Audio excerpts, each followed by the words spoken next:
Қайырлы күн баршаңызға. Бүгін сіздерге ерекше рецепт шпинатный торттың жасалу жолын көрсететін боламын. Бізге 200 грамм сахар, сұйық май 80 грамм, 4 жұмыртқа, 200 грамм шпинат керек болады. Алдымен құрғақ ыдысқа жұмыртқамыздың барлығын жарып аламыз.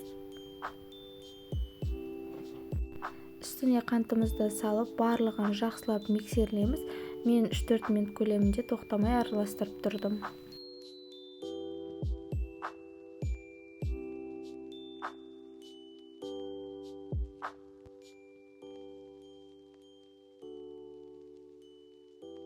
Бізде массамыз үстіне ақ түсті болып көпіршиді. Бізде шпинат өте ұсақ күйде болу керек, сол үшін мен ең бірінші осындай блендерден өткізіп аламын. Шпинатымызды бөлек ыдысқа салып аламыз.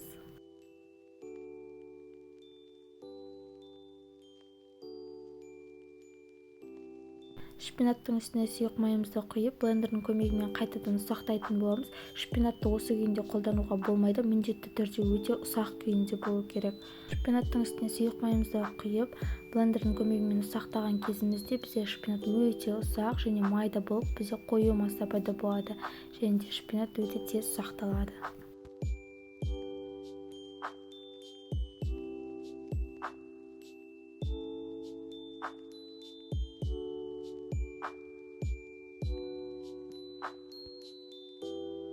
Дайын болған массамызды жұмыртқа мен қанттың үстіне құйып, барлығын бірге араластырамыз.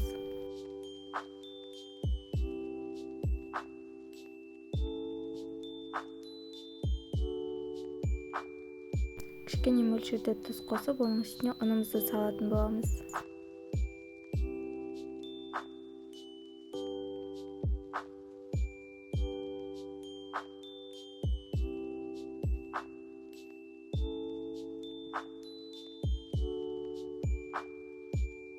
Ұнымыздың үстіне 10 грамм разрыхитель салатын боламыз.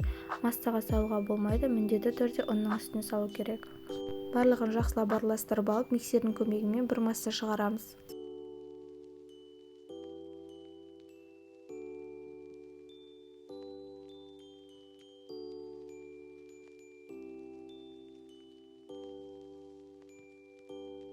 Менде кольцоның диаметрі 22 см. Кольцоның астына фольгамызды қойып, 2 қабат етіп ораймыз.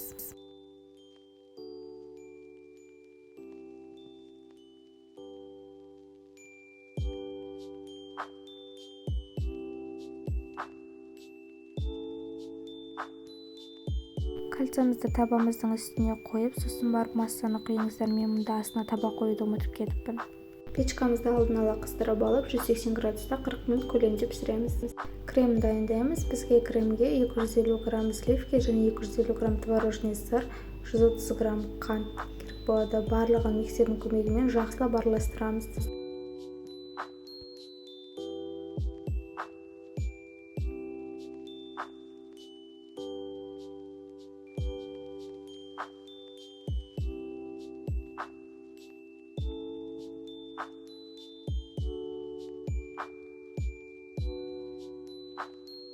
Біраз уақыт араластырғаннан кейін бізде осындай қою крем пайда болады.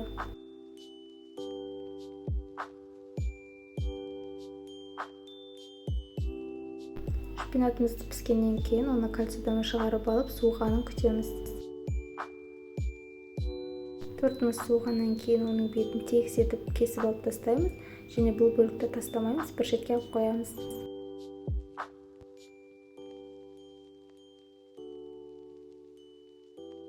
Қалған бөлігін теңдей етіп 3 бөлікке бөлеміз.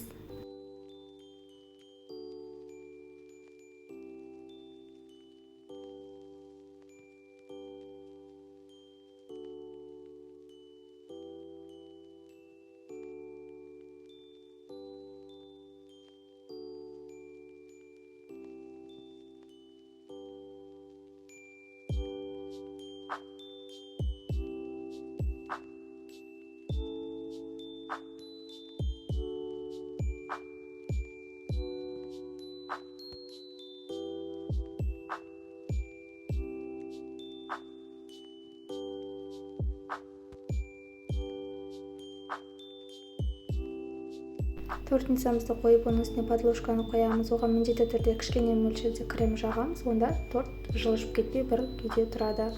Кольцомызды торттың үстіне кигізіп, оның үстіне крем жағып отырамыз. Әрбір коржықтың арасына кремнің барлығына теңдей салып, тегістеп жағамыз.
Кольцомызды алып тастап, кремнің шетіне және жоғарғы жағына тегіс етіп крем жағамыз.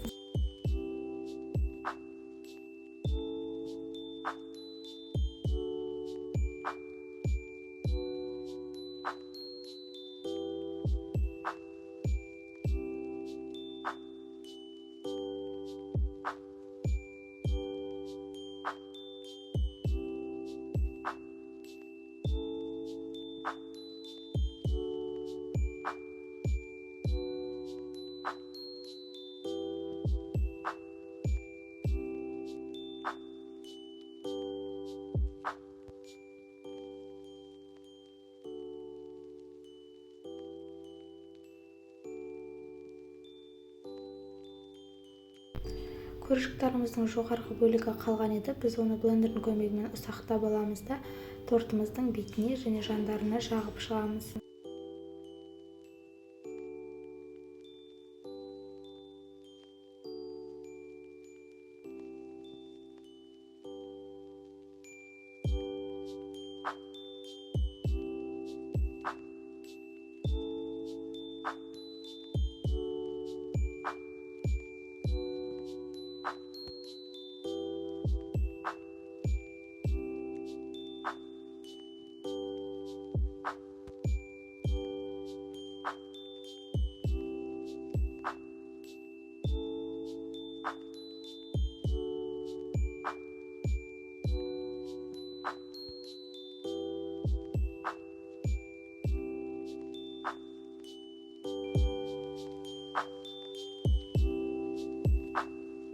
Тортымыздың бетін тегістеп алып шығамыз. Осымен біздің шпинатный тортымыз дайын.